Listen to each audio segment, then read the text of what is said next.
बच्चों, मैं साहिल सर स्वागत करता हूं आपका हमारे इस यूट्यूब चैनल के वीडियो में। तो इस वीडियो में आज हम करने वाले हैं क्लास 12 के पॉलिटिकल साइंस के उन मोस्ट इंपोर्टेंट क्वेश्चन को जो तुम्हारे बोर्ड एग्जाम के लिए बहुत ज्यादा इंपॉर्टेंट है।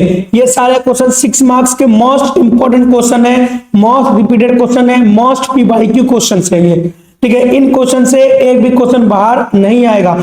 और इससे पहले मैं 4 मार्क्स के क्वेश्चन को मैं अपलोड कर चुका हूं, पार्ट 1 और पार्ट 2। अगर आपने अभी तक उसको नहीं देखा है तो इस वीडियो को देखने के बाद तुरंत आप उसके ऊपर चले जाना, क्योंकि ये 4 मार्क्स के भी क्वेश्चन बहुत ज्यादा मोस्ट इंपोर्टेंट क्वेश्चन होने वाले हैं, मोस्ट पीवाईक्यू की। ठीक है, तो आज हम करने वाले हैं तुम्हारे 6 मार्क्स के क्वेश्चंस को। इस वीडियो में हम करेंगे 6 मार्क्स के उन मोस्ट इंपोर्टेंट क्वेश्चन को जो तुम्हारे लिए बहुत ज्यादा इंपॉर्टेंट है। और मैं गारंटी दे रहा हूं आपको यहां से बहुत सारे क्वेश्चन देखने को मिलेंगे, केवल एक सेट में नहीं, सारे सेट में तुम्हें देखने को जरूर मिलेंगे। चलिए बात करते हैं पहले क्वेश्चन की। तो पहला क्वेश्चन बोल रहा है कि संयुक्त राष्ट्र सुरक्षा परिषद को और अधिक लोकतांत्रिक बनाने के लिए 3 सुधार बताइए। क्या बताना है आपको? 3 सुधार कि हम सुरक्षा परिषद को और कैसे लोकतांत्रिक बना सकते हैं, कैसे हम जन भागीदारी को बढ़ा सकते हैं, और भारत स्थायी सदस्यता का हकदार क्यों है। इसके अंदर आपको 2 क्वेश्चन दे दिया है, ठीक ना, कि सुरक्षा परिषद में सुधार के लिए आपको कोई उपाय बताने हैं और भारत स्थायी सदस्य का हकदार क्यों है। ठीक है, तो चलिए, तो सबसे पहले आप 6 मार्क्स के क्वेश्चन को क्या लिखेंगे? इंट्रोडक्शन के साथ लिखेंगे। किसके साथ लिखेंगे? इंट्रोडक्शन के साथ लिखेंगे। बहुत ही अट्रैक्टिव लगेगा, बहुत ही मार्क्स गेनिंग लगेगा ये। टीचर भी मार्क्स काटने से पहले एक बार सोचेगा कि यार इस बच्चे ने तो पूरे के पूरे एकदम स्टेप बाय स्टेप जिस तरीके से चाहिए, ठीक है, आर्ट्स के अंदर जिस तरीके से पॉलिटिकल साइंस का आंसर चाहिए था उसी तरीके से बच्चे ने लिखा है। ठीक है, तो परिचय में लिखोगे संयुक्त राष्ट्र की सुरक्षा परिषद विश्व शांति और सुरक्षा बनाए रखने का सबसे महत्वपूर्ण अंग है। हमें पता है कि जो सुरक्षा परिषद है, ठीक है ना, तो यूएनओ का सबसे महत्वपूर्ण अंग है। ठीक है, लेकिन इसकी वर्तमान संरचना द्वितीय विश्व युद्ध के समय की परिस्थितियों पर आधारित है। ठीक है, लेकिन जो अभी इसकी जो वर्तमान संरचना है वो अभी भी सेकेंड वर्ल्ड वॉर के दौरान जैसी थी उसी तरीके से है। इसलिए आज के समय में ये कम लोकतांत्रिक मानी जाती है। ठीक है ना, आज के समय में कम लोकतांत्रिक है, तो लोकतांत्रिक बनाने के लिए हमें क्या करने हैं? उपाय बताने हैं। तो चलिए, सबसे पहले आप उपाय क्या करेंगे? सुरक्षा परिषद में सुधार करेंगे। ठीक ना, सुरक्षा परिषद में क्या करेंगे? सुधार करेंगे। ठीक ना, तो सुधार के लिए आप क्या करेंगे? सबसे पहले आप स्थायी सदस्यों की संख्या को बढ़ाएंगे। इसकी बढ़ाएंगे स्थायी सदस्यों की संख्या को। जैसे कि वर्तमान में केवल 5 ही स्थायी सदस्य हैं। अमेरिका हो गया, रूस हो गया, चीन हो गया, फ्रांस हो गया, ब्रिटेन हो गया, ये सारे स्थायी सदस्य हैं। इससे विश्व के अन्य महत्वपूर्ण क्षेत्रों जैसे एशिया, अफ्रीका और लैटिन अमेरिका का प्रतिनिधित्व नहीं हो पा रहा है। ठीक है, इससे बहुत सारे हमारे जो महाद्वीप है उनका प्रतिनिधित्व नहीं हो पा रहा है। ठीक है, इस वजह से हमें क्या करना चाहिए? स्थायी सदस्यों की संख्या बढ़ानी चाहिए। जैसे कि भारत हो गया हमारा, ठीक है, ब्राजील हो गया, भारत, ब्राजील, दक्षिण अफ्रीका के जैसे देशों को भी इसमें शामिल करना चाहिए। ठीक है ना, केवल इन 5 को नहीं रखना चाहिए बल्कि 5 के अलावा भी स्थायी सदस्य को बढ़ाना चाहिए। अगला, वीटो शक्ति में सुधार करना चाहिए। ठीक है ना, आपको पता है कि भाई स्थायी सदस्यों को क्या मिला हुआ है? वीटो पावर मिला हुआ है, जिससे वो किसी भी प्रस्ताव को क्या कर सकते हैं? रोक सकते हैं। बल्कि जबकि पूरे का पूरा जितने भी सदस्य बैठे हुए हैं, ठीक है, पूरा यूएनओ क्यों ना समर्थन में आ जाए, लेकिन अगर एक ने भी वीटो पावर लगा दिया तो जो प्रस्ताव रहेगा वो अपारित हो जाएगा। ठीक है ना, तो वीटो शक्ति में सुधार करना चाहिए। तो स्थायी सदस्यों को वीटो शक्ति प्राप्त है, जिससे वे किसी भी प्रस्ताव को रोक सकते हैं। ठीक है, यह व्यवस्था अलोकतांत्रिक है क्योंकि एक देश पूरे विश्व के निर्णय को प्रभावित कर सकता है। ठीक है ना, बताया ना मैंने, अगर पूरा विश्व यूएनओ के अंदर बैठा हुआ है और सबने, ठीक है, प्रस्ताव को पारित कर दिया, लेकिन किसी एक देश ने वीटो पावर लगा दिया तो प्रस्ताव पारित नहीं हो पाएगा। तो कई बार मानव अधिकार से जुड़े प्रस्तावों पर भी वीटो पावर लग गया है, जिसकी वजह से मानव अधिकार के, ठीक है, जो प्रस्ताव होते हैं वो भी नहीं पारित हो पाए हैं। ठीक है, विकासशील देशों का प्रतिनिधित्व बढ़ाना चाहिए। ठीक है, सबसे ज्यादा यूएनओ के अंदर विकसित देश ही है, विकसित देश सबसे ज्यादा है और विकासशील देशों का कोई नामो निशान नहीं है। तो विकासशील देशों की संख्या बढ़ानी चाहिए। तो अधिकांश देश विकासशील है लेकिन उनकी भागीदारी सीमित है। यदि इन देशों के प्रतिनिधित्व को मिले तो निर्णय अधिक न्यायपूर्ण हो जाएगा। ठीक है ना, और लोकतांत्रिक हो जाएगा। तो ये 3 पॉइंट थे बेटा, ठीक है, सुरक्षा परिषद को क्या बनाने के लिए, और ज्यादा लोकतांत्रिक बनाने के लिए। अब बात करते हैं हमारे भारत की। तो भारत को क्यों सदस्य मिलनी चाहिए, क्योंकि भारत विश्व का सबसे बड़ा लोकतांत्रिक देश है। भारत एक विशाल लोकतांत्रिक देश है और विश्व की सबसे बड़ी जनसंख्या का प्रतिनिधित्व भी करती है। भारत नंबर 1 पे आती है जनसंख्या में, और किसी चीज पे तो नहीं आ पा रही है, लेकिन जनसंख्या में, ठीक है ना, एकदम नंबर 1 पे है, बिल्कुल बिल्कुल नंबर 1 पे है, ठीक है। तो इसको स्थायी सदस्य क्यों मिलनी चाहिए, ये विश्व का सबसे बड़ा लोकतंत्र है। शांति अभियानों में योगदान, जो सुरक्षा परिषद के जो शांति अभियान होते हैं उसमें क्या होता है कि जो भारत है वो अपनी सेना भेजता रहता है। तो भारत संयुक्त राष्ट्र के शांति अभियानों में लगातार सैनिक भेजता रहता है। अफ्रीका और एशिया में शांति स्थापित करने के लिए भारत की महत्वपूर्ण भूमिका रही है, ठीक है। उभरती वैश्विक शक्ति, भारत क्या एक उभरती हुई वैश्विक शक्ति है, क्योंकि भारत G20 ब्रिक्स जैसे मंचों पर सक्रिय भागीदारी निभाता है, ठीक है ना। तो ये थे रीजन बेटा भारत को क्या बनाने के लिए, स्थायी सदस्य बनाने के लिए। निष्कर्ष, इस प्रकार सुरक्षा परिषद में सुधार समय की आवश्यकता है और भारत अपने योगदान और क्षमता के आधार पर स्थायी सदस्य बनने का पूरा हकदार है, ठीक है। क्वेश्चन नंबर दूसरा देखिए, क्वेश्चन नंबर दूसरा क्या करा कि संयुक्त राष्ट्र के विकास का वर्णन कीजिए। यूएनओ के विकास किस प्रकार से हुआ और इसकी विशेष एजेंसियों के बारे में आपको बताना है।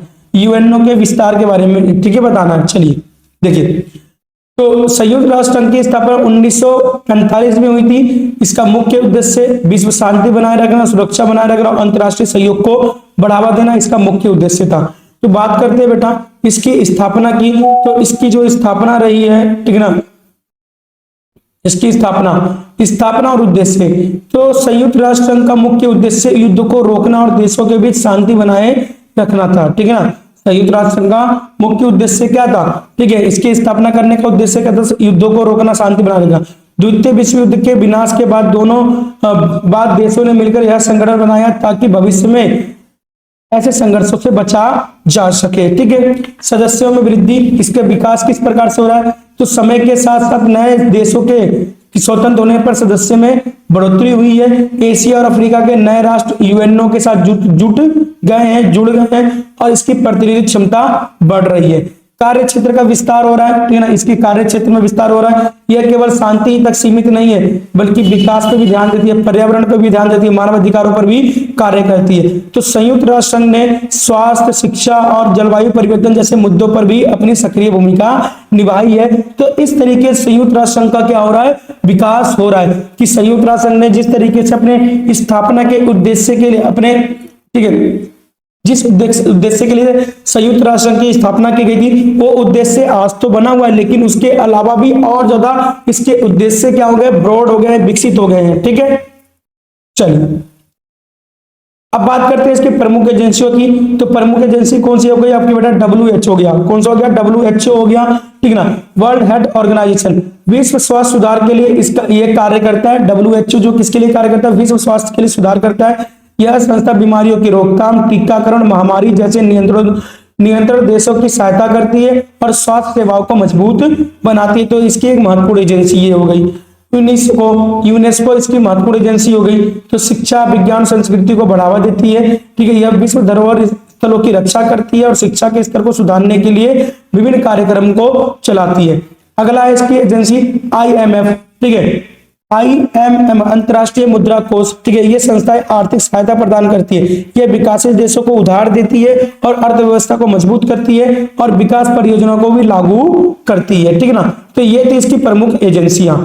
अब बात करते हैं इसके निष्कर्ष की। तो संयुक्त राष्ट्र संघ इसकी एजेंसियां विश्व शांति और सहयोग को बढ़ावा देने के लिए अत्यंत महत्वपूर्ण भूमिका निभाती है, ठीक है ना। तो इसी तरीके से बेटा तुम्हें आंसर को लिखना है। अगर आप इस तरीके से आंसर लिखोगे तुम्हारे एक भी मार्क्स नहीं कटेंगे, तुम्हारे 6 के 6 मार्क्स पूरे के पूरे मिलेंगे, ठीक है ना।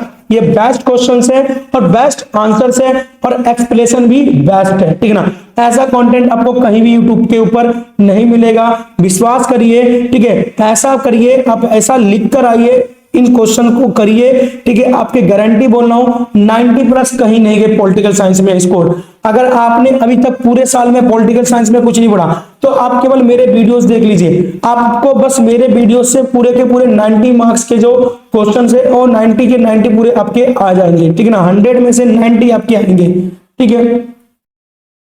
क्वेश्चन नंबर 3 देखिए, 1990 के दशक से भारत की राजनीति सहमति के किन्हीं 3 क्षेत्रों का वर्णन कीजिए। कि 1990 के दशक के बाद ऐसे कौन कौन से क्षेत्र हैं जिसमें सभी लोग सहमत रहे, जिसमें सभी लोग सहमत रहे हैं। राजनीतिक क्षेत्र में कौन कौन से ऐसे क्षेत्र हैं जिसपे सभी लोग 1990 के दशक के बाद सहमत हो गए।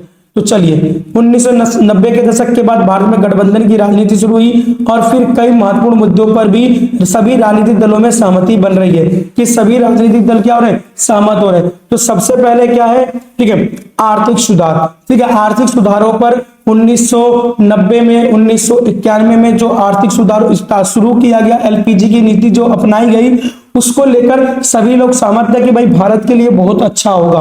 तो सभी सरकारों ने उदारीकरण, निजीकरण और वैश्वीकरण की नीति को जारी रखा। जितनी भी सरकारें आती हैं, आप देख रहे हैं जितनी भी सरकारें आ रही है 1990 के दशक के बाद से, सबने एलपीजी की नीति को, ठीक ना, बरकरार रखा है। अपने विदेश नीति में एलपीजी को नीति को बरकरार रखा है, ठीक ना।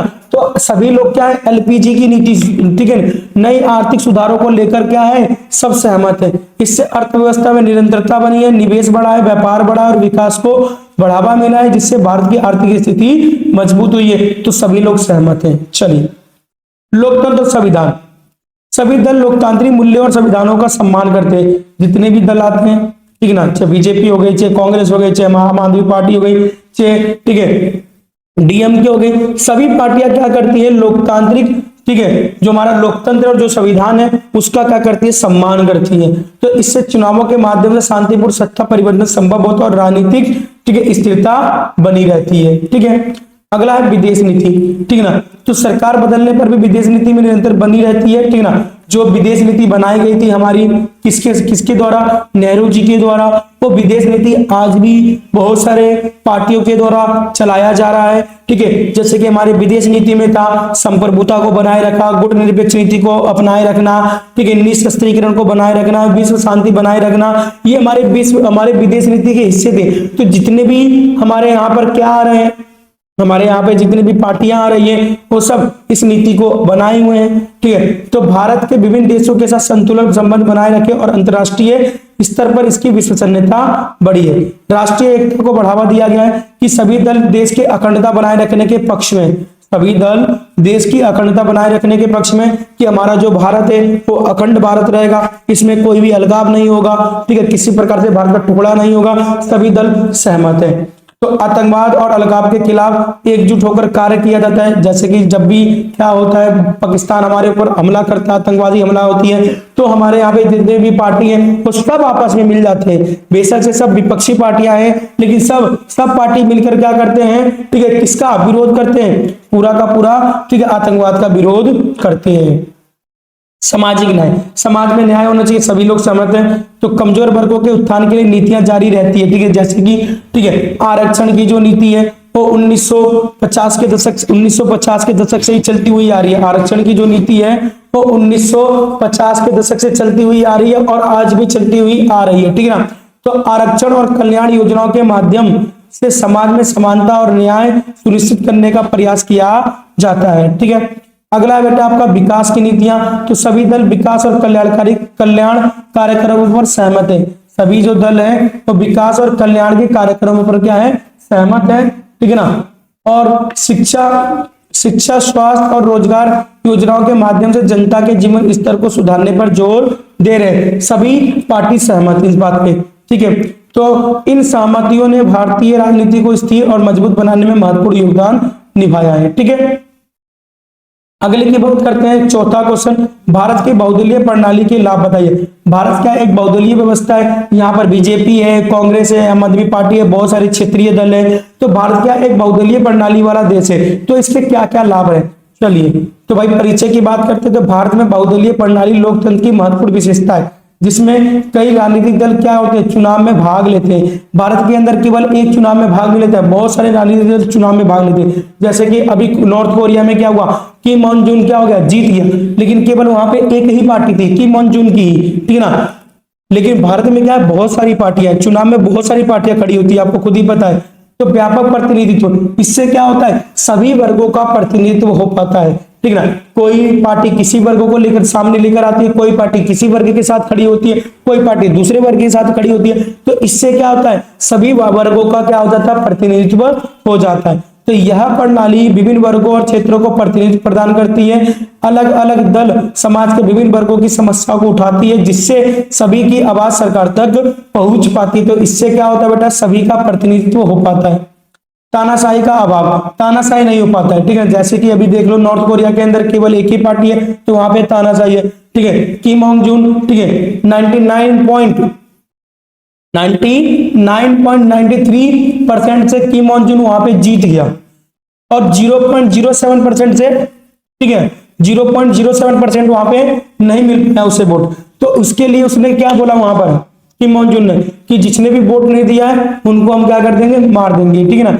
तो यहाँ पे तानाशाही का अभाव हो जाता है भारत जैसे देश में, ठीक है ना, कि बहुदलीय व्यवस्था होने की वजह से एक दल के हाथ में सत्ता पूर्ण नहीं होती है, ठीक है ना। एक दल के हाथ में पूर्ण सत्ता नहीं होती है, कई दल होने से सत्ता संतुलन बना रहता है, और किसी एक दल का द्वारा तानाशाही की संभावना कम हो जाती है, ठीक है ना।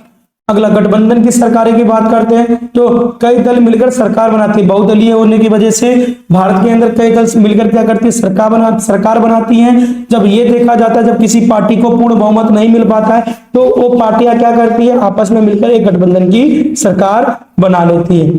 इससे निर्णय लेने में सभी दलों की भागीदारी होती है और संतुलन तथा विचारशील नीतियां बनाई जाती है, ठीक है। क्षेत्रीय हितों की रक्षा की जाती है, ठीक है। क्षेत्रीय दल अपने अपने क्षेत्रों की समस्या उठाते हैं, ठीक है, और उसके बाद इससे स्थानीय मुद्दों को महत्व मिलता है और क्षेत्रीय विकास को बढ़ावा मिलता है। राजनीतिक जागरूकता, लोग क्या होते हैं, राजनीति के प्रति जागरूक हो जाते हैं, तो जनता अधिक सक्रिय हो जाती है और जागरूक भी हो जाती है।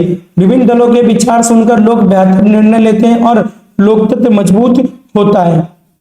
विकल्पों की उपलब्धता, बहुत सारे दल होने की वजह से भारत के मतदाताओं के पास क्या होते हैं, बहुत सारे विकल्प होते हैं, ठीक है। अच्छा, इस बारी बीजेपी को जिता दिया, ठीक है, काम नहीं किया, तो अगली बारी कांग्रेस को जिता देंगे, ठीक है, कांग्रेस ने काम नहीं किया, अगली बारी आम आदमी पार्टी को जिता देंगे। तो इस तरीके के विकल्प बहुत सारे खुल जाते हैं। तो मतदाताओं के पास कई विकल्प होते हैं, इससे जनता अपनी पसंद के अनुसार प्रतिनिधि का चुनाव कर सकती है और सरकार पर नियंत्रण भी बना रहता है। निष्कर्ष में क्या लिखोगे, तो बहुदलीय प्रणाली भारतीय लोकतंत्र को मजबूत और संतुलन बनाने का सबसे प्रभावी तरीका है। अगला क्वेश्चन की बात करते हैं, तो भारत में भाषाई राज्यों के निर्माण की व्याख्या कीजिए। भारत में, ठीक ना, भाषाई राज्यों के निर्माण की आपको क्या करनी है, व्याख्या करनी है, ठीक है। चलिए, तो स्वतंत्रता के बाद भारत में राज्यों का पुनर्गठन भाषा के आधार पर किया गया, जिससे प्रशासन और लोकतंत्र को मजबूती मिली, ठीक है। जिससे क्या मिला, प्रशासन और, ठीक है, लोकतंत्र को मजबूती मिली। तो मैं इसमें थोड़ा सा और बता देना चाहूं, तो जब भारत आजाद हुआ था, तो जब प्रधानमंत्री हमारे बने थे, ठीक है, जब पंडित जवाहरलाल नेहरू, तो उन्होंने, ठीक है, देशवासियों से बोला था कि ना, जो राज्यों का जो राज्य बनेंगे वो भाषा के आधार पर बनेंगे। लेकिन बाद में क्या होता है, बाद में ये देखा जाता है कि जो भाषा के आधार पर जो राज्य बनाए जा रहे हैं, ये हमारी देश की एकता और अखंडता के लिए बहुत ज्यादा क्या होंगे, खतरनाक होंगे। लेकिन फिर उसके बाद भाषा के आधार पर राज्यों को बनाने के लिए मना कर दिया गया।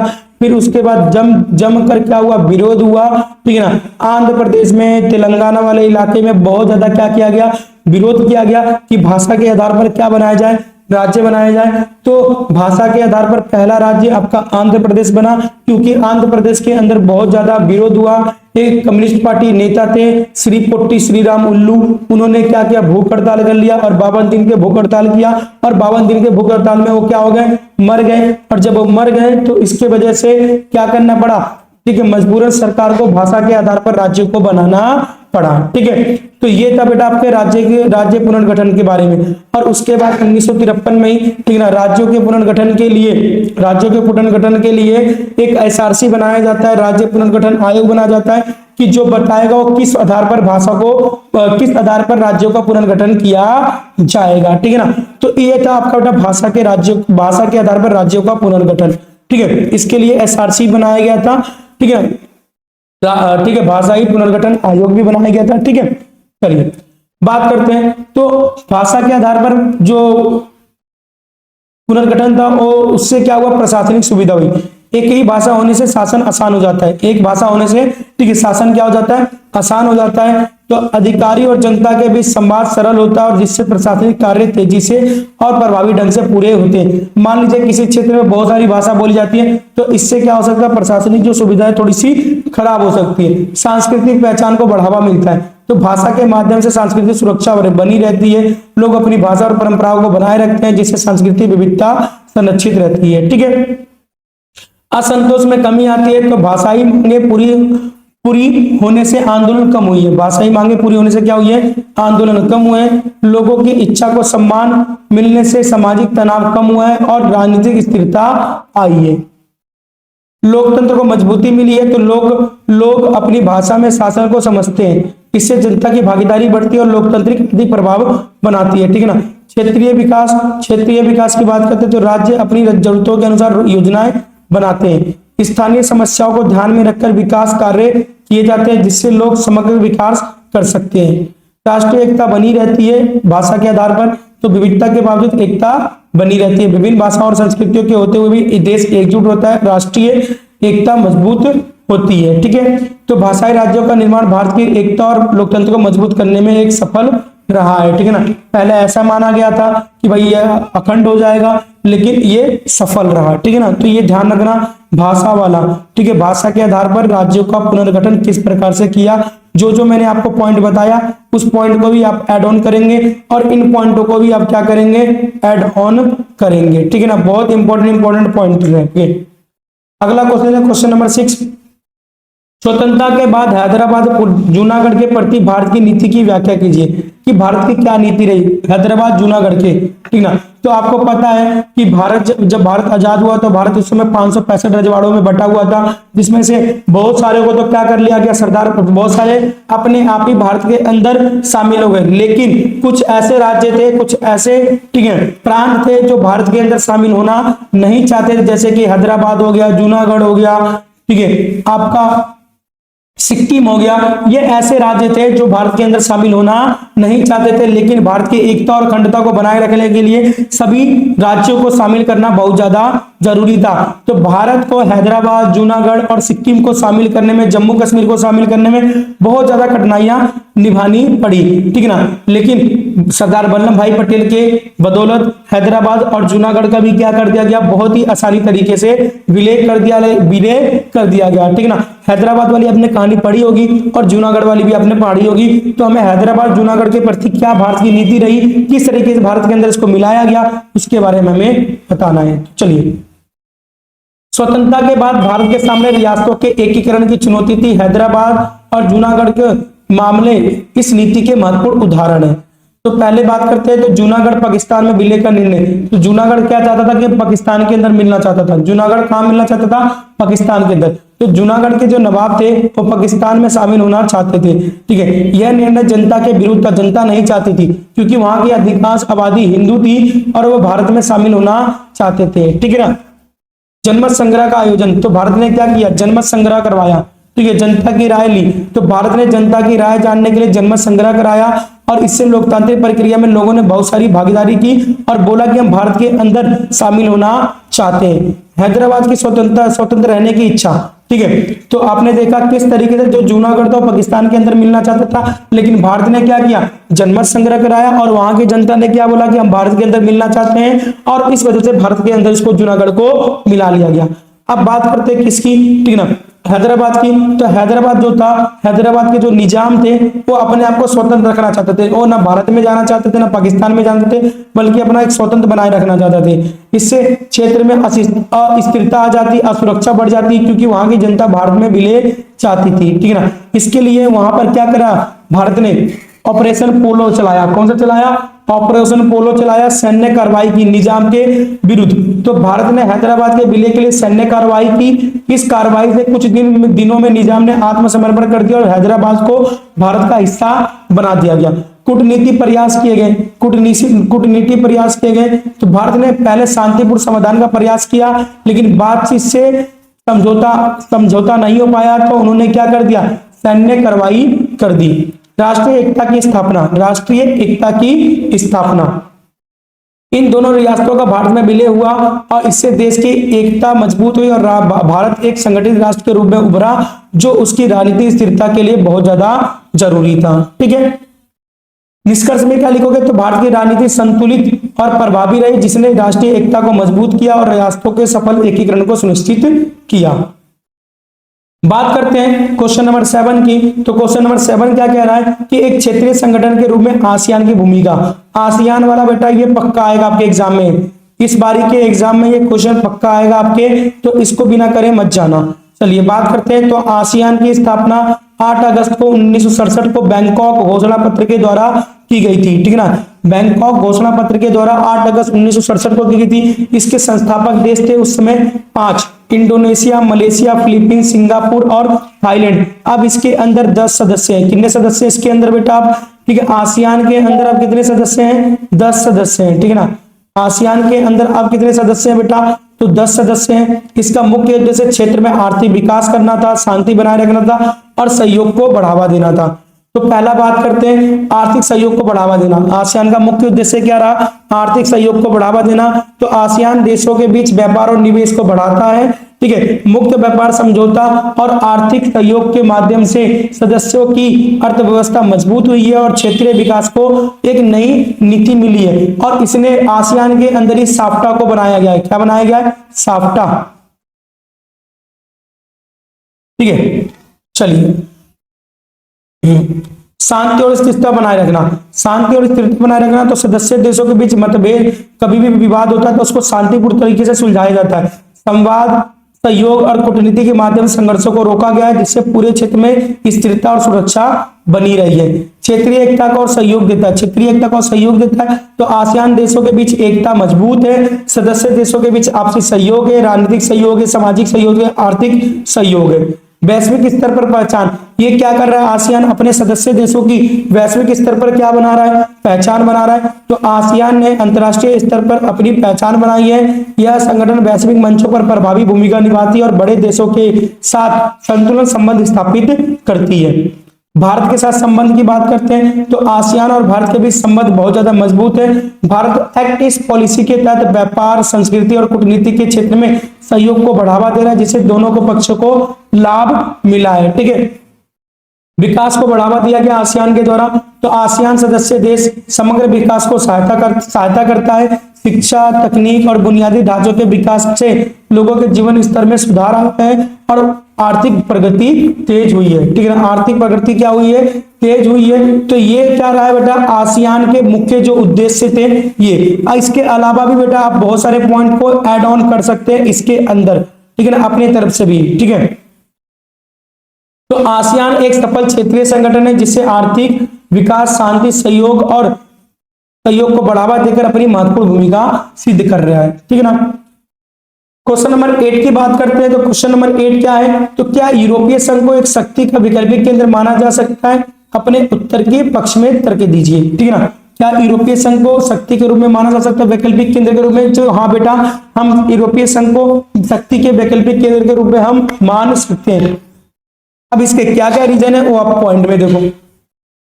तो यूरोपीय संघ एक शक्तिशाली क्षेत्रीय संगठन है। ये एक क्षेत्रीय संगठन है जिसने आर्थिक, राजनीतिक और कूटनीतिक क्षेत्रों में महत्वपूर्ण उपलब्धि हासिल की है। इसे विश्व में एक वैकल्पिक शक्ति केंद्र के रूप में माना जा सकता है। ठीक है ना, हम बेटा मान सकते हैं कि एक वैकल्पिक केंद्र के रूप में उभर सकता है। ठीक है ना, पहला क्या रीजन लिखोगे, तो मजबूत आर्थिक शक्ति है।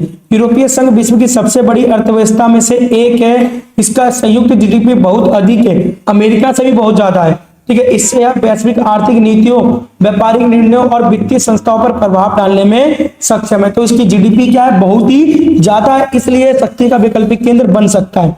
साझा मुद्रा, ठीक है, यूरोपीय संघ की कई देशों में यूरो मुद्रा का उपयोग किया जाता है। यूरोपीय संघ के अंदर जितने भी देश है उसमें बहुत सारे देश हैं जो यूरो मुद्रा का क्या करते हैं, उपयोग करते हैं। इससे सदस्य देशों के बीच व्यापार आसान हुआ है और आर्थिक एकीकरण मजबूत हुआ है, जिससे वैश्विक स्तर पर इसकी आर्थिक स्थिति बहुत ज्यादा क्या है, अपनी साझा मुद्रा है। ठीक है, बहुत सारे जो यूरोपीय संघ के जो देश है उनमें यूरो मुद्रा को क्या किया जा रहा है, अपनाया जा रहा है। ठीक है ना, और जिससे क्या हुआ है, एकीकरण को मजबूती प्रदान हुई है। अब बात करते हैं इसके तीसरे पॉइंट की। तो तीसरा पॉइंट क्या है, तो राजनीति और कूटनीति प्रभाव। इसका राजनीति और कूटनीति प्रभाव बहुत ही खतरनाक है।